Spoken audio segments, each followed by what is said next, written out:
here is true. Only the names have been changed to protect the innocent. Fatima, best of all king-size cigarettes, brings you Dragnet.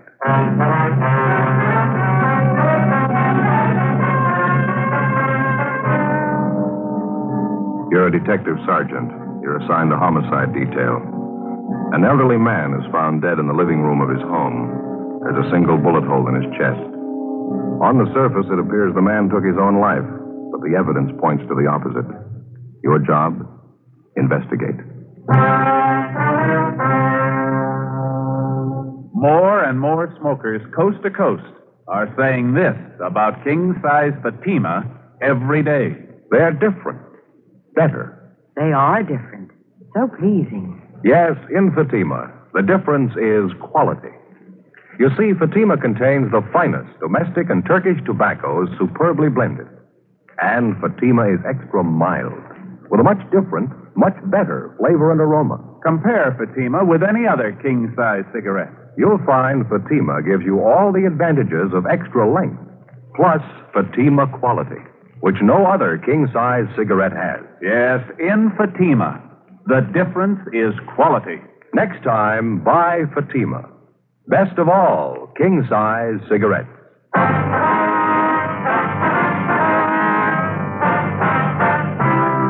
Dragnet, the documented drama of an actual crime.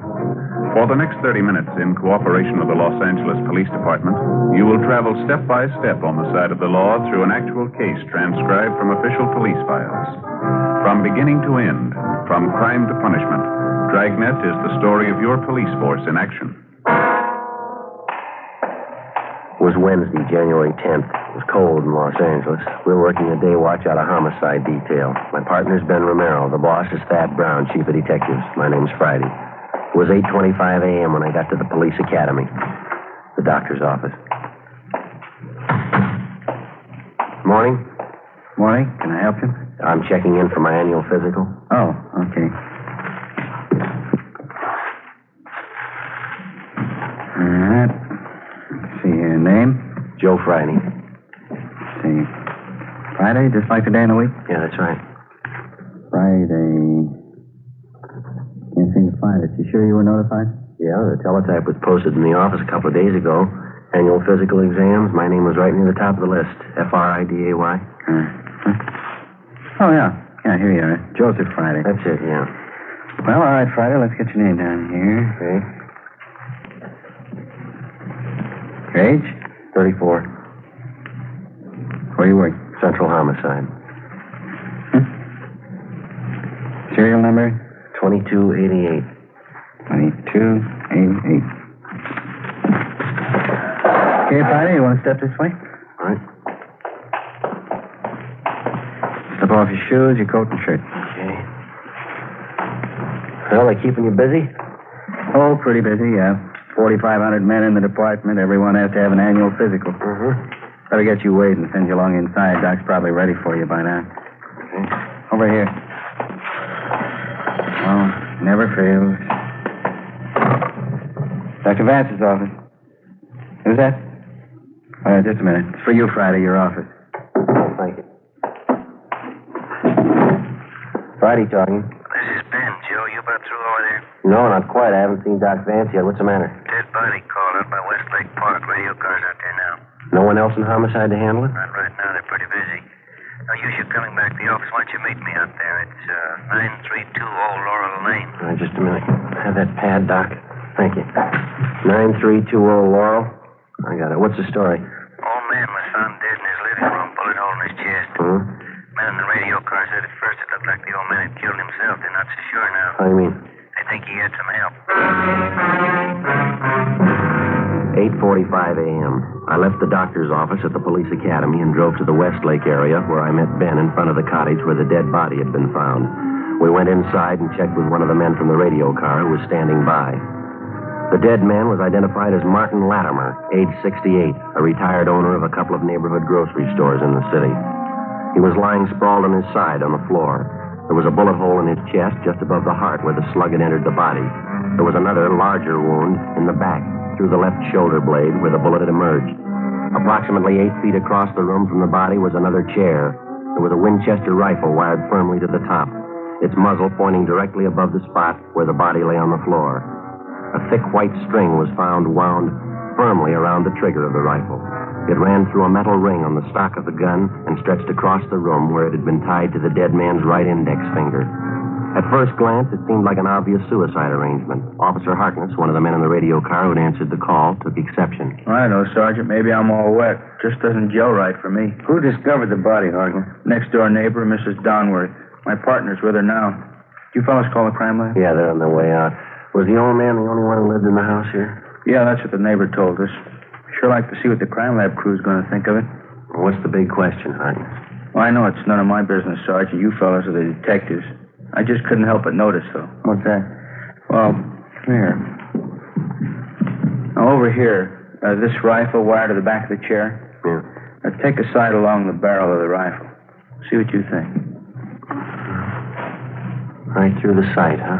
Mm-hmm. Pointed right above the armchair over there, isn't it? It's in a straight line with the body. Well, how much fits? The old man pulled the string tied to his index finger, and it set off the trigger.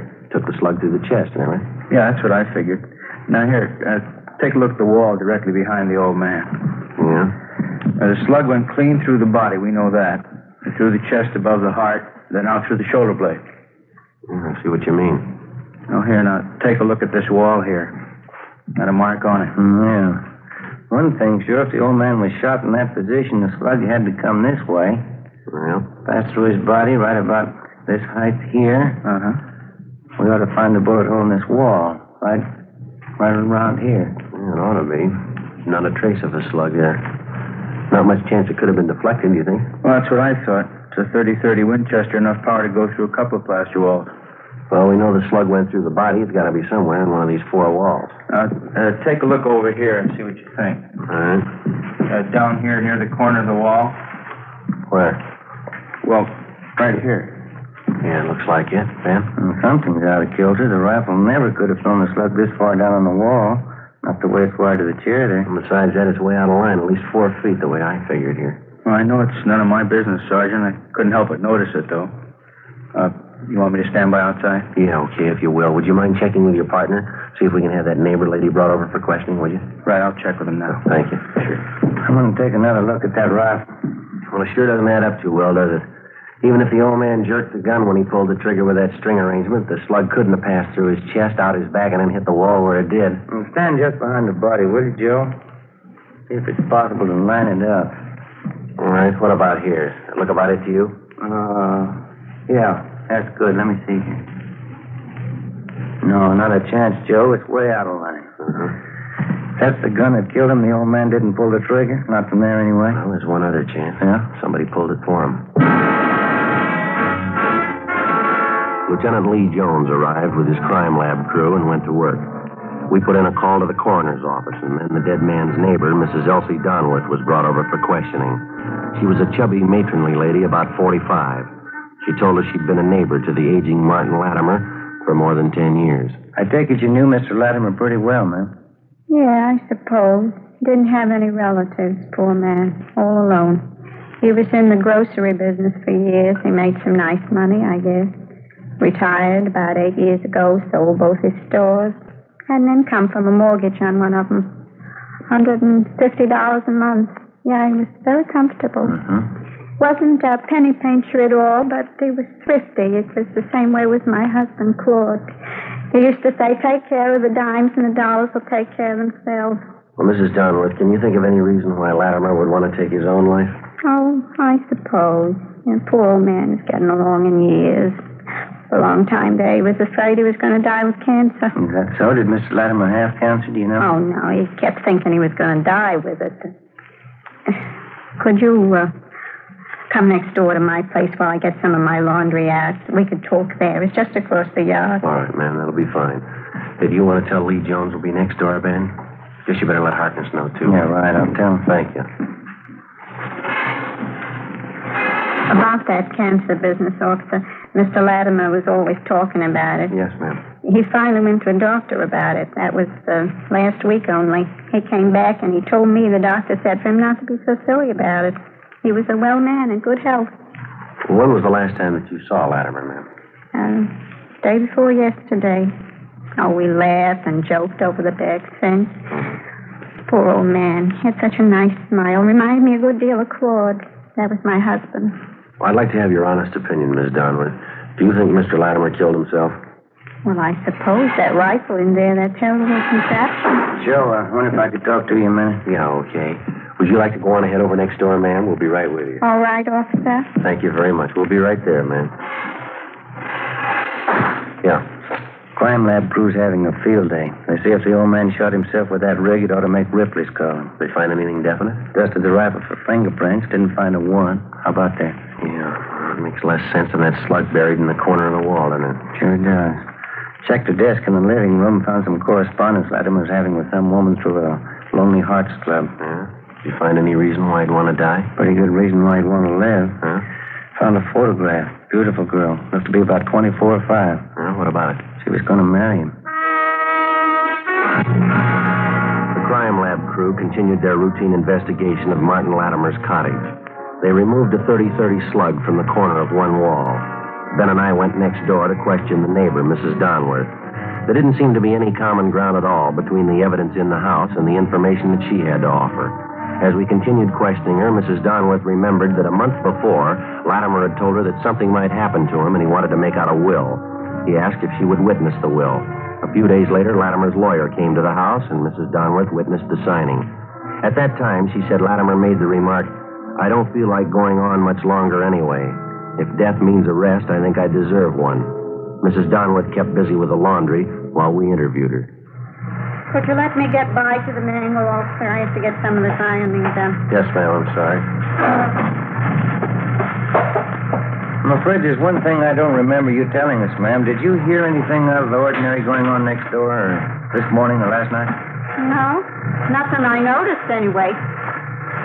Officer, did you see that knob on the washer, the one on the left? Oh, you mean this over here? Yeah, just lift it up and turn it around to off, please. It says off right there in the dial. Yes, ma'am, I see. There you are. Yeah, thanks. No, there was nothing I heard from next door to remark about. Of course, it's so noisy around here that time of morning, you can't even hear yourself think anyway. How's that, ma'am? Trucks passing by up and down. Every morning. They're not small trucks either. They start in at 6 a.m. and they rattle past for 2-3 hours, please. The first good explanation we've had on this thing. Could you give us the names of some of the other people on the street who knew Mr. Latimer pretty well, Mrs. Donworth? Yeah, I suppose. I don't think any of them knew the poor old man as well as I did. Most of them are younger folks, parties and things. When you get up around 65 or past it, like Mr. Latimer, parties don't mean so much anymore. Yes, ma'am, I understand. Yeah. Just a nice, quiet home with a good heating system. Good books on the shelf. Good man around the house. Is that all you can ask for? Yes, ma'am. Well, thank you very much. We'll leave our card here in case you want to contact us for any reason. All right, officer. There's one more thing, Mrs. Donworth. We understand Latimer was corresponding with several women through a Lonely Hearts Club. Did he ever mention that to you? No, he never did. I found out from the mailman. He's a regular gossip. Uh-huh. And Latimer never mentioned any of the women that he corresponded with, is that right? Well, I pretended I didn't even know about it. He never brought it up. Don't understand why he'd want to meet a lady that way. All most of them are looking for is a man with money so they can quit work and lay around the house. Well, thanks again, Mrs. Donworth. It's been very helpful. Yeah. Poor old man. I wonder what made him write letters after silly women. Little good they'd have done him. He wrote letters all over the country. Mm-hmm. Getting tired of working myself. Could have saved the postage, too. Beg your pardon? I was right next door. Would have married him in a minute. We left Mrs. Donworth's house a few minutes past noon, and we went back next door to Latimer's cottage. The crime lab crew had finished their investigation, and the deputy coroner arrived. He took the body downtown for autopsy. We talked over the crime lab findings with Lieutenant Lee Jones, and he felt the same way that Ben and I did. The theory that Latimer had shot himself to death was possible in many respects, but it was far from plausible. We checked through Latimer's correspondence with the women that he'd contacted by mail through the Lonely Hearts Club, especially the young girl he obviously intended to marry, judging from his letters to her. Her picture showed her to be a brunette, dark eyes, young, and very attractive. The inscription at the bottom read, "With love, Catherine." There was no return address on either the photo or the letter. Ben called to check with the Lonely Hearts Club. Yes, ma'am. No, that's all right. We'll probably be dropping down to talk to you. Yes, boy. What'd they say? Might be it, Joe. Club secretary says they've been having trouble with somebody who signs a picture just like this one. With love, Catherine. Uh-huh. I described the picture, and the secretary says it's the same girl. What's the angle? The girl doesn't belong to the club, but somehow she got a list of the members and their addresses. She writes to them, usually old men, gets them set for marriage, and they send for her. Huh? Her letters come from the east, from different cities. She writes and asks for train fare out here. The men send her the money for clothes and train fare, and that's the last of it. She's gone. Oh, it adds up all right. Now, this one letter here. This one. I hate to ask you, dear, but if you could send me the traveling money and just a little extra for some clothes, I will take the first train and be with you in a week to become your wife, awaiting that precious moment and so on. Kind of pours it on thick. What's the date on this? Let's see. December 30th. It's 12 days ago. What do you think? That's possible. She could have showed up, tried to grab all the old man's money she could find. Maybe he caught her at it. She killed him, rigged up this phony setup to make it look like Latimer shot himself, huh? And to hold more water if we could find out she really came here. Maybe we better start ringing a few doorbells. The other neighbors might come up with something. What do you say? Well, let me see that girl's picture again, will you? Yeah, here you go. No photographer's name. Now, look in the back here, Ben. Yeah? No, down here in the corner. Right in the corner of the picture mounting. Oh, yeah. XXX6Y3. Must be some kind of manufacturer's marking. Photography supply. Uh-huh. Guess it stands for the type of paper, huh? You know anything about the photo business? No, I don't. Neither do I. Let's find somebody who does, huh?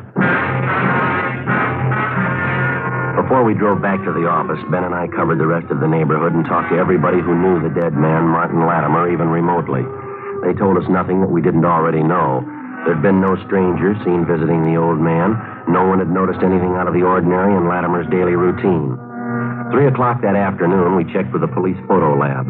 They told us that the symbols stamped on the cardboard frame of the photograph signed Catherine were symbols used by a photo supply company up in San Francisco. We went back to the office and got in touch with the San Francisco firm.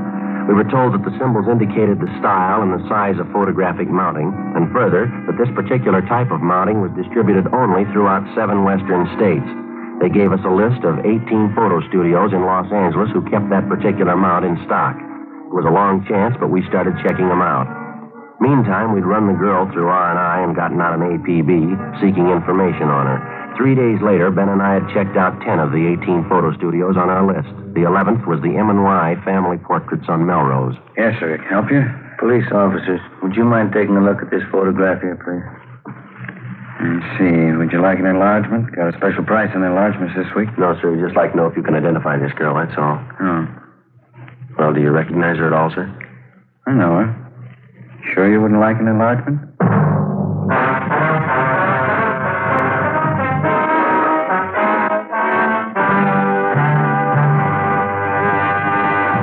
You're in a cruiser car of a Metropolitan Police Department. You receive a routine radio call. All units, attention all units. Pick up and hold for investigation the following vehicle. 1948 Ford, 2-door sedan, black white sidewall tires. There are many cars that fit this description. You listen for more facts. This car will have extensive damage to right front end. License number 9 Robert 9 707. In the 7 column, 9 Robert 9 707. KMA 367. Now you can pin it down to one. It's the same with cigarettes. There are many king-size brands to choose from. But when you know all the facts, you'll make your choice, Fatima. Here are those facts. Fatimas are the same in length and circumference as any other king-size cigarette. 85 millimeters long, 1 1/64 inches around. And Fatima filters the smoke exactly the same long distance. But in Fatima, the difference is quality. Fatima gives you extra mildness, a much different, much better flavor and aroma. Remember, Fatima gives long cigarette smokers all the advantages of extra length, plus Fatima quality, which no other king-size cigarette has. Next time, insist on the best. Buy Fatima, best of all king-size cigarettes.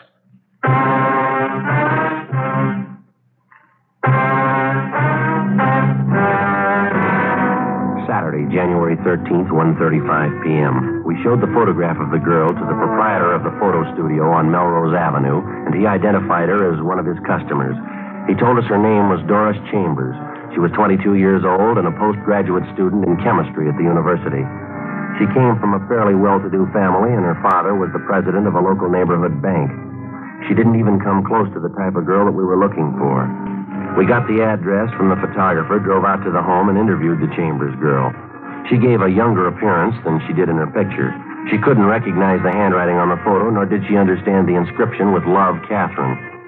After questioning her, it became apparent that she knew nothing at all about 68-year-old Martin Latimer. I wonder if you'd mind taking another look at the handwriting on the picture, miss. Familiar at all? No, I couldn't be sure either way. Seems like I've seen it, though. Well, when did you say you had this picture made, miss? About a year ago at graduation. My mother had extra copies made up. She liked it. I didn't care for it much. Could you tell us how many people have prints of this picture? Mama had 24 copies made up. She took 12, and I took 12. Uh-huh. She sent them to relatives, friends of ours. Kept a few. What'd you do with yours? Sent them to friends, girls at school, a few of my boyfriends. Can you remember if you autographed any of them? Yeah, some of them. The ones for my girlfriends. Others I gave out plain. Well, can you try and think who you gave those to, miss, the unsigned pictures? One went to Carl, I know that. And Ray, and Fred, and Don, and Warren. I think that's it. Wonder if we could have their full names and addresses, please. Yes, all right. I don't know what I'm saving all this junk for. Old letters. Could I see that picture, please? Yeah, here you are. Look, it's the same writing. I thought I'd seen it before. Huh? This old letter from Warren. See the writing? Doesn't it look the same to you? Looks close, Joe. Yeah, we'll have Don Meyer on handwriting check it over. Who is this Warren, Miss Chambers? Warren White. Here's his address right here. Yeah, I'll copy it, Joe. Fine. Warren and I went to college together. We were engaged to be married for a while, then I broke it off. I see. Warren's a serious boy. He was very thorough. Perfectionist. You know, Sergeant? Never does things halfway. That's so? Never known Warren to do anything in his life halfway, not once. Well, he's going to have a perfect record if that handwriting matches. What can they do to him? I don't know, but they won't do it halfway. 2:55 p.m. We left the home of Doris Chambers and drove down Beverly Boulevard to 743 North Clairwood Avenue, an apartment house where the suspect was supposed to be living. We talked to the manager, and he told us that Warren White had moved without giving notice 3 days before, on January 10th, the same day 68-year-old Martin Latimer was found dead in his home. We got on the phone, talked to Doris Chambers again, and she gave us a lead on Warren White's married sister. 7:30 p.m., we met with the sister of the murder suspect, and she told us that her brother Warren had phoned that morning and asked for an emergency loan of $200, which she didn't have to give him. The sister gave us White's new address, and we checked it out. It was one of those run-down, futuristic-style apartment houses built in the mid-30s. It was on a narrow road high above Sunset Boulevard, overlooking most of Hollywood. White wasn't in, and the manager said he wasn't expected back till early the next morning. We had the manager let us in White's apartment. We waited. Midnight. 1 a.m. No sign of the suspect. No denying it. It's sure a beautiful view from here. It's the best in town. Be nice for single fellows up here, wouldn't it? Wouldn't work with the family, though. How about you, Joe? Why don't you get your mother looking around up here? It'd be a beautiful place for the two of you. No, I don't think Ma'd ever leave the house. She's been there for 40 years. I guess she'll stay there till she dies. Would be nice up here, though, wouldn't it? What a view, huh? Mm-hmm. Why don't you try talking her into it? You got nothing to lose. I might do that. Why don't you slide up one of the windows? It's getting a little stuffy in here. Yeah.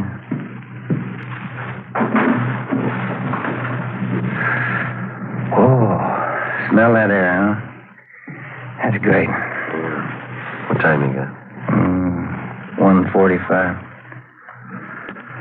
Oh, it's a long night. We waited. 3 a.m., 4 a.m., 4:30. It was cold, and still no sign of the suspect, Warren White. 5 a.m., 5:30, 6 a.m. The sky was getting light over in the east. 6:30, 7 a.m., 7:30. We kept waiting. No sign of the suspect. We called the office and arranged for a relief. 8 a.m., We could hear groups of youngsters passing by outside, trooping into the main yard of a grammar school just below the apartment house. We kept waiting. At 8:15 a.m., we heard a car pull up in front of the apartment house.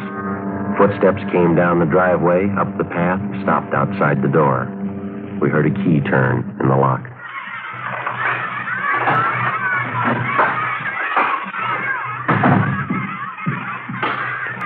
What is this? What do you want? You Warren White? Yes. Police officers got some questions we'd like to ask you. It's all right, officers. Why don't you sit down? I'm not going to give you any trouble. Huh? I killed him. Maybe I'll never know why, but I killed him. You want to tell us about it? You must have had a reason for it, rigging it for a suicide. Do you have anything against him? I hardly even knew him. He used that picture of Doris to fool him. Made some good money doing it. I needed it. You willing to give us a statement about the whole thing? I haven't anything to hide, officer. The minute I killed him, I knew it was all over. Right there in that 1 minute. I knew you'd come and find me somehow. I didn't know when, but you'd come and find me. Well, okay, Ben. We better head downtown. Yeah. What? It's a great sound, isn't it? What's that? The schoolyard. Yeah. The kids. Got a great sound to it. Good one. You want to get your hat? All right. How can anybody figure? You start in a schoolyard like those kids down there, running around, yelling? I started the same. Better get going. I wonder what it is that happens. An 8-year-old redhead kid. There must be one down there now. The other kids will grow up, get jobs, work, and die. It'll be all right. Yeah. The one kid will end up in an alley with a gun in his hand. How can anybody figure? I don't know. A bunch of kids playing in a schoolyard. Someday one of them's a killer. Yeah, let's go. You tell me. What's the answer?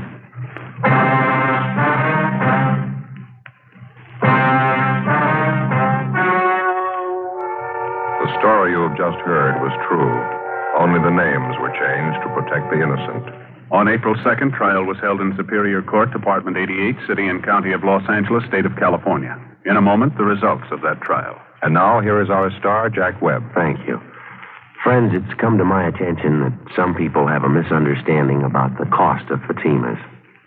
Well, I'd sure like to straighten that out for you right now. The cost of Fatima is the same as the cigarettes you're now smoking. Yes, that's right. Fatimas cost no more. But in Fatima, the difference is quality. Buy Fatima in the golden yellow package.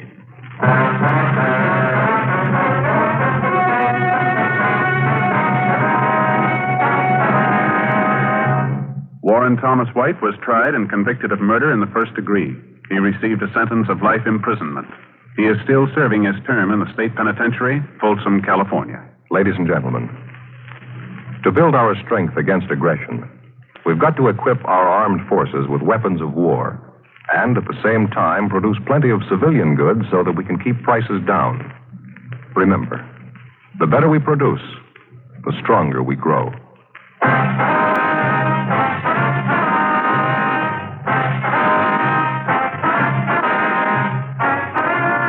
Just heard Dragnet, a series of authentic cases from official files. Technical advice comes from the Office of Chief of Police W.H. Parker, Los Angeles Police Department. Fatima, best of all king-size cigarettes, has brought you Dragnet, transcribed from Los Angeles. Stay tuned for Counter Spy, next over NBC.